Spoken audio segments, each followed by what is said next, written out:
I have made a severe and continuous lapse in my judgment. I don't expect forgiveness. I just came to apologize. What I did was a mistake. I am so sorry that I posted adult content on the internet. It was a mistake. But I'm trying to use the skills that I learned while creating that content to do something better. There's a lot of things I think I should have done differently, but I didn't, and for that, from the bottom of my heart, I'm sorry. I want to apologize to the internet. I want to apologize to anyone who has seen my previous content and any content of that vein that I create in the future. There are always things that bring us to the decisions that we make. Sometimes it's really obvious things, an active event that's a clear trigger for a response, but sometimes it's less. Factors that other people just don't see, struggles that are, hidden from plain view. What choice will a person make when their life is thrown into disarray? We expect them to act rationally, to abide by societal expectations, but we seem to ignore that their very foundation is their security. It's crumbling. When everything they knew, everything they'd become comfortable with, reliant on, it shifts beneath their feet and they're unable to even stand up. Often these are people who spent their lives helping folks, loving people, but making mistakes along the way. Normal men. An innocent man drives his truck down the road. Only dust and distant trees lit up by headlights as he sits in silence, moving ever closer to something that he doesn't understand. She was there, smiling at him in her evening gown, wind blowing the folds of her dress into the air like angel's wings. She let out a sudden gasp, turning to the window. "Did you see that?" But he didn't see anything. It was March, and the coyotes would often mate during the night. It was nothing. Just come back to bed, okay? But she was insistent. She kept peeking her head out the window. "It was big. I know you're gonna say it was a coyote, but it was bigger than that." It turned into a fight. Not a big one, but a night that ended with faces turned away from each other. He felt as if she'd been changing. Not suddenly, but for a long time. As they got older, she'd get more business-minded, more focused on having nice things, working long hours at the office to get that new dishwasher or some such.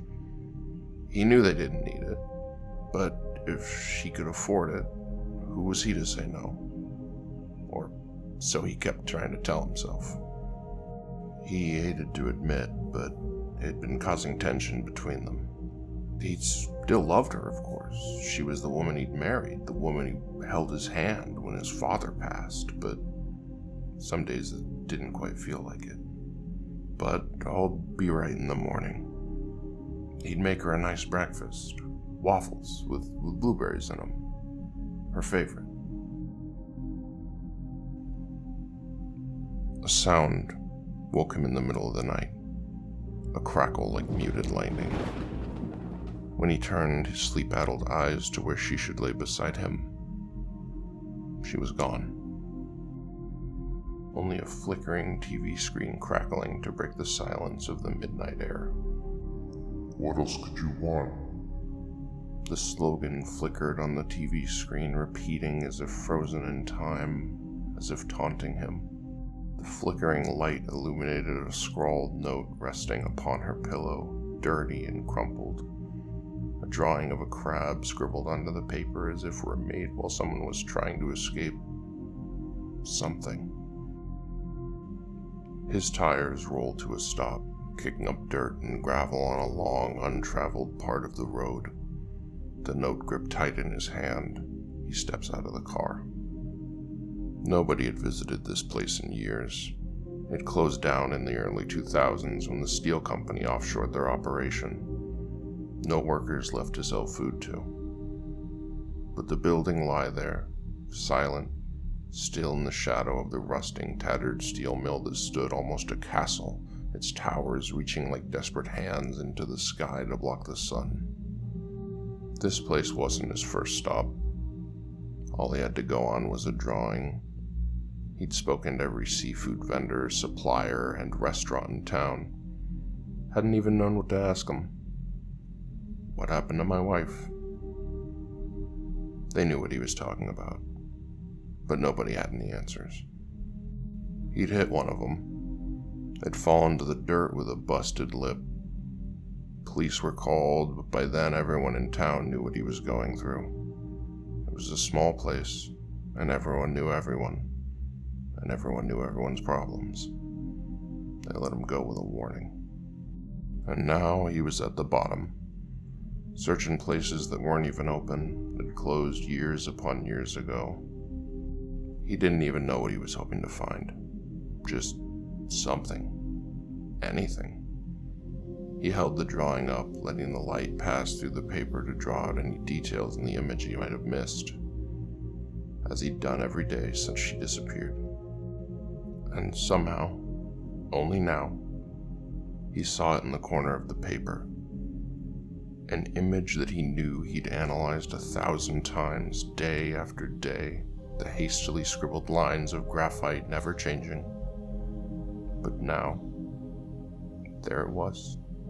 Something new, just barely visible in the corner of the crumpled sheet. In conclusion, I don't expect to be forgiven. I'm just here to apologize. I'm sorry for what I did. I'm disappointed in myself, and I promise to be better. I will be better. Thank you.